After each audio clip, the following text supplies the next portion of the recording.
안녕하세요. 아나운서 윤희정입니다. 아나운서가 되기 전보다 아나운서가 되고 나서 훨씬 힘들었던 것 같습니다.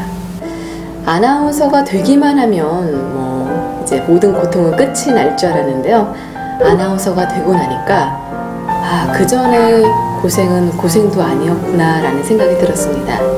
늘 하루하루가 시험의 연속이었습니다. 저는 처음 방송을 불교TV에서 아나운서로서 시작을 했습니다. 불교TV 당시에는 그렇게 환경이 좋지는 못했습니다. 좀 열악한 편이었는데요. 저희 아나운서 동기랑 그래서 아나운서는 2명이었고요. 또 주변에 방송 스태프들이 그렇게 여유로운 상황은 아니었습니다. 스타일링, 분장, 헤어 이 모든 것을 제가 해야 되는 상황이었습니다. 저만 출연은 상관이 없는데 그런데 문제는 초대 손님이 오실 때였습니다. 저희는 이제 불교TV이기 때문에 초대 손님이 대부분 스님들이셨습니다. 그분들의 화장까지 제가 맡아야 되는 상황이었습니다. 저 같은 경우는 좀 약간 의외로 긍정적인 편이에요. 이 또한 배우는 과정이다라고 생각을 하고 받아들였습니다. 저의 분장 아니면 다른 사람의 분장 또한 아나운서로서 또 방송국의 한 직원으로서 해야 할 일이라고 좀 당연하게 좀 생각했던 편인 것 같아요.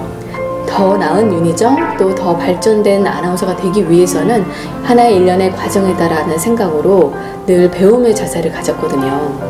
가장 좀 재미있는 에피소드가 스님 같은 경우에는 머리 헤어스타일이 좀 독특하시잖아요. 조명을 받으면 훨씬 빛나기 때문에 특히 이제 화장을 할 경우에는 일반인 분들은 얼굴만 화장을 하면 되지만 스님 같은 경우에는 머리 끝까지 머리를 다 해야 되는데 저는 이제 퍼프를 들고 스님 죄송하지만 실례하겠습니다 해서 이렇게 머리를 두드렸던 그런 때가 생각이 납니다. 어떻게 보면 지금 생각해보면 정말 대단한 대스님들이거든요. 그런 분들의 머리를 이렇게 분장으로 해드렸다는 것 지금도 생각하면 좀 가끔 웃음이 나요. 그 당시에는 좀 속상하기도 하고 약간 좀 자존심도 상하기도 했지만 지금 생각해보면 그렇게 분장을 통해서 또 그 분장을 통해서 또 스님들하고 또 얘기를 하잖아요. 훨씬 또 가까워지는 그러한 일련의 과정을 통해서 하나의 배움으로 생각을 하고 또 최선을 다해서 열심히 했기 때문에 모든 일을 조금 적극적으로 했던 점이 또 지금 이렇게 다양한 멀티플레이어로서 활동하는데 큰 밑거름이 된 것이 아닌가라는 생각이 듭니다. 제가 이제 두 번째 직장 생활은 매일경제TV라고 해서 경제방송 쪽이었거든요. 그래서 경제 흐름이 어떻게 되는지 경제 용어도 좀 공부를 해야 되고 그러니까 경제 기억자도 몰랐던 제가 얼마나 경제에 대해서 얘기를 해야 되니 얼마나 어려움이 많았겠습니까? 그래서 그날 뉴스도 많이 읽어봐야 되고 또 세상이 어떻게 돌아가는지도 알아야 되고 그때서부터 경제 뉴스는 모든 걸 다 읽었던 게 생각이 나요. 많은 분들이 또 궁금해하시는 것 중에 하나가 뉴스 앵커는 어떻게 뽑히나요? 라고 질문하세요. 원래 이제 방송국에서도 아나운서가 뉴스 진행뿐만 아니라 교양 MC, 프로그램 MC, 라디오 DJ 다양한 업무도 또 진행을 합니다. 만약에 9시 뉴스 진행자를 뽑는다라고 한다면 저희들끼리서도 역시 오디션, 시험을 보곤 합니다. 그냥 딱 누가 해라, 누가 된다 이게 아니라 역시 똑같은 조건에서 똑같은 상황에서 시험을 보고 또 임원들과 다양한 또 평가를 거쳐서 그 자리를 맡게 되는 겁니다. 또 계속 아나운서가 되면 다인 줄 알았는데 계속 그 1년의 또 시험 과정을 거치는 거죠.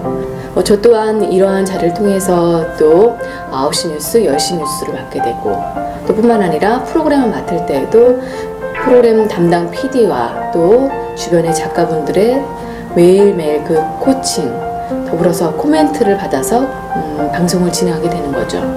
뿐만 아니라 저희는 3개월, 6개월, 1년 단위로 또 시청자 모니터링의 평가를 받곤 합니다. 이렇게 분기별 그 모니터링 평가가 나올 때면 마치 시험을 못 본 아이가 너무나 괴로운 마음으로 성적표를 기다리는 그러한 마음이라고 좀 이해를 하시면 될 것 같아요. 딱 받아들면요. 그러면 거기에 다양한 얘기들이 나와요. 그때 어떻게 보면 성적표를 받는 그 기분은요. 이루 말할 수가 없죠. 저희는 생긴 것서부터 방송하는 거, 진행 스킬 그뿐만 아니라 아나운싱, 말투는 어떻고 느낌은 어떻다 하다못해 그 복장에 이르기까지 모든 시청자들한테 평가를 받곤 합니다. 늘 지적받는 게 좀 차가운 느낌이다. 좀 너무 딱딱한 느낌이다. 이런 얘기를 많이 받곤 하거든요. 가끔 그렇게 또 지적을 받다 보면요, 또 중심을 잃기도 합니다. 어떻게 보면 매 순간순간이 시험의 연속이라고 보면 되죠. 이러한 스트레스를 받으면서 하루하루를 견디다 보니까 아나운서가 되면 끝인 줄 알았는데 그게 다가 아니었구나 라는 생각이 들죠. 그래서 지금 생각해보면 아나운서가 되고 나서부터 또 어느 정도 아나운싱이 또 연륜이 쌓일 때까지 매일매일 매 순간 시험의 과정을 거쳐서 또 이렇게 발전하고 어제보다 더 나아지는 그런 제 자신 또 아나운서로서의 제 모습을 발견할 수 있었습니다.